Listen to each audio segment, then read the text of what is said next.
যেটা প্রপোজাল ছিল সে তো আমরা কি করে বাঁচতে পারি? এই অবস্থায় আমরা কি করবো? আমরা তো ইঞ্জিনিয়ারের মাথা নয়। ইঞ্জিনিয়ারের মাথা বলে যেটা একটা উদ্যোগ আমরা যারা করে যে বড় একটা উদ্যোগ নেওয়া উচিত, সেটা বিহার মানুষ আমাদের এই কাজ করে আমরা টেকাতে পারছি না। হ্যাঁ, সেটা তো একটা জায়গায় না আমরা যদি বলি যে এই যে মাটিটা কাটছে, ডিফারেন্টটা হচ্ছে, এটাকে ঠান্ডা যাতে না কাটে তার ব্যবস্থা আছে কিছু?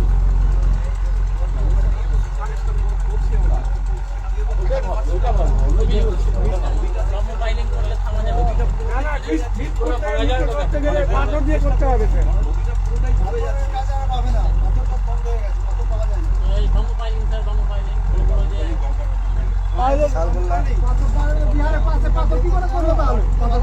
পাইলিং করেন, তবে পাইলিং করেন, পাইলিং আবার যে বিহারের কোথায় থেকে পাথর নিয়ে আসছে? বিহারের পাথর বেঙ্গলে পড়ে আছে, যে পাথরের কাজ নাই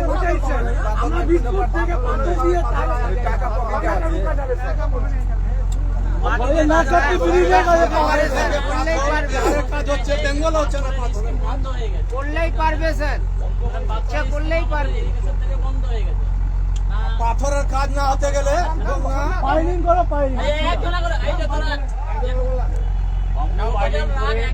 আমার মনে হয় বাম্বু পাইলিং এর থেকে পাথর যদি ফেলে দেওয়া যায় তাহলে জলের গতিবেগটা কমে যাবে, ফোর্সটা কমে যাবে।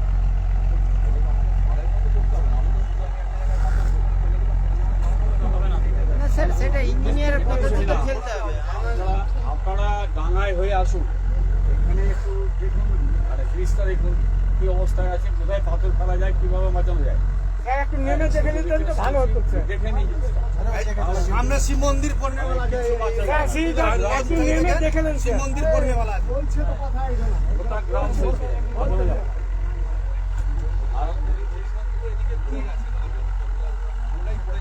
এই যে এখানে স্কুল আছে, 100 বছরের স্কুল, মাত্র 150 মিটার।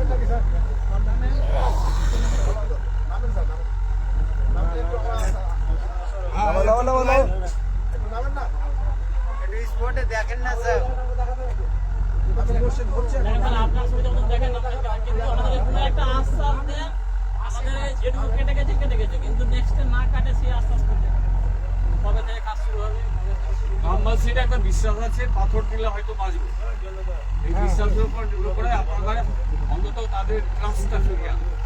সে প্রাকৃতিক দুর্যোগে আপনি বা আমি কিছু করতে হয় যেটা কিন্তু একটা কিছু করুন যাতে ওরা আশ্বস্ত হয়ে যেতে বাঁচতে পারে। এটুকু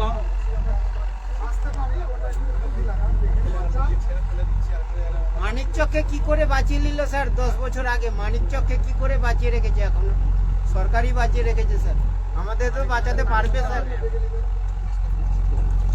চেষ্টা করতে করতে তো সার গঙ্গা চলে আসলো। কত আগে ছিল, আগে থেকে করলে চেষ্টা করতে করতে গঙ্গা চলে আসলো গ্রামে। কিছুদিন আগে পড়বে ফাঁড়ি, পাহাড়ের মতো গাছ করে গেল।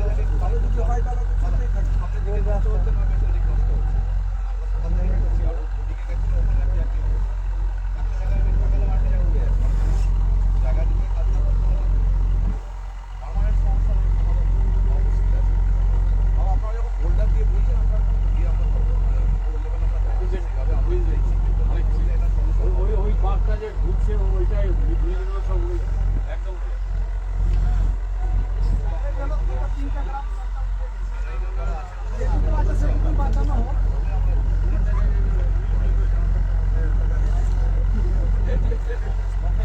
লাস্ট সাজেশন হচ্ছে আপনাদের কাছে, জানি না আপনি কতদূর পৌঁছাবে কিনা, যেটা আমাদের এমএলএ সাহেব বারবার বলছেন যে গঙ্গার ইরোশন যদি ঠিক মতো মানে প্রোটেক্ট করা যায় তাহলে আজ থেকে নভেম্বর ডিসেম্বর মাসে কাজটা শুরু করতে হবে, তাহলে বর্ষার দিনে আবার বাঁচবো, তা নাহলে বাঁচবো। ওই বর্ষা এলো, জল কেটে গেল, তারপরে এই পাথর ফেলো, এই বালি ফেলো, বস্তা ফেলো, কিচ্ছু হয় না।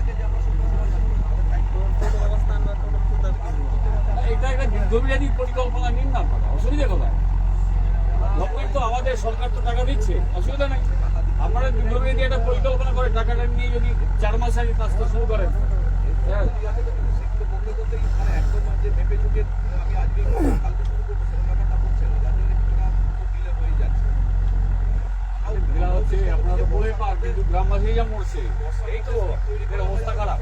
এমএলএ সাহেব বারবার তো জানাচ্ছে স্যার যে ওইখানে এল হয়ে গেছে নদীটা, এটা যদি সামনাসামনি যদি ক্যানেল কেটে যদি সোজা করে দেয়, যেটা বারবার আমাদের এমএলএ সাহেব বলছে, আলোচনা হচ্ছে এবার উইটে যে এটা সোজা করে দিলে মধ্যে পড়ছে উইটে ঝাড়খণ্ডের তো একটা প্রফেশনাল আছে, সেটা নিয়ে আমাদের উপর সেটা তো আমরা কথা বলতে পারবো না স্যার, আপনারাই পারবেন। কথা চলছে ওই ট্রেনিংটা হয়ে গেলে অনেকটা বাঁচে। আজ 2 বছর আগে এসেছিলেন আপনারা, 2 বছর স্যার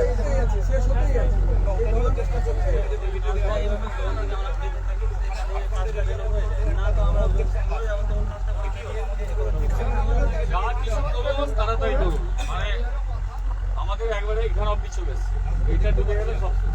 তাদের কাছে এই মুহূর্তে কোনো সলিউশন আছে কিনা, যেখানে ইলেকশনটা এখন হচ্ছে রানিং একদম চলছে, এটার জন্য বিশেষ করে বলছি যে কোনো রকম কোনো চিন্তা করেন না, মানে হয়তো 2-4 দিনের মধ্যে পুরো এটা স্টোরি 2 মাস তো গঙ্গা ভাঙন চলবে এখন নদী ঘাট, 2 মাসের জন্য পুরো একটা রাস্তা বের করেন, 2 মাসটা না কাটে সেটা সলিউশন করতে হবে। তাহলে তো মুশকিল আছে, থাকবে না। আতর রাস্তাতে মোটেই থাকবে না। যেটা প্যালিয়েটিভ কাজ করি সেটাই করতে হবে, পার্মানেন্ট প্রতি বছর একটা দুটো বেরান চলে যাচ্ছে প্রতি বছর। দেখুন যেভাবে হয় পার্মানেন্ট সলিউশন করতে হবে।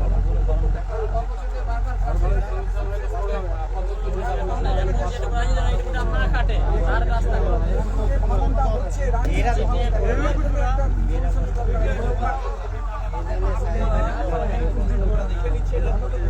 নভেম্বর ডিসেম্বরের মধ্যে।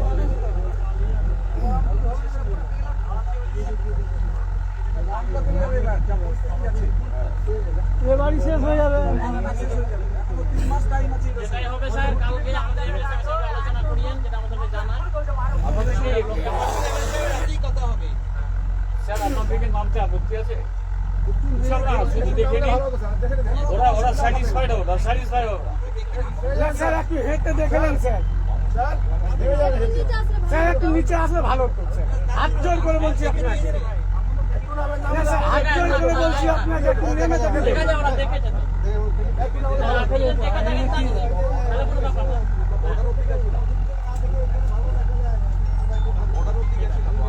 ঠিক আছে, দেখেছে তো। কিন্তু এটা আলোচনা করে আপনি তো স্যার আপনি তো এসছেন 7 বছর থেকে আসছেন স্যার, একটু নেমে দেখে নিতে কাজটা বন্ধ হবে, 20 ফুট থেকে নিচে কাজটা হলে ভালো হতো। জানেই না কাজ করতে, জানেই না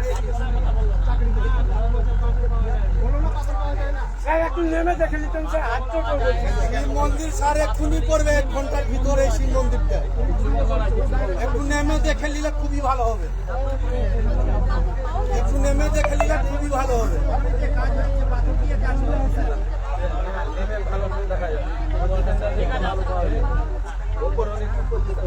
স্যার একটু দেখে নিতেন তো ভালো হতো।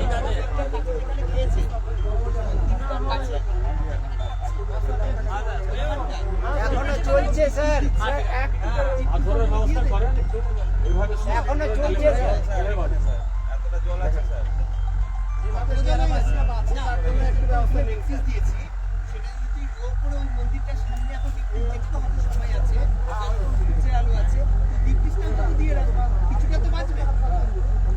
বস্তা দিয়ে কোনো কাজ হবে না স্যার, বস্তা দিয়ে কাজ করাবেন না, এমনি চলে যেতে হবে। বললো তো সাহেব, বস্তা দিয়ে কাজ হবে না,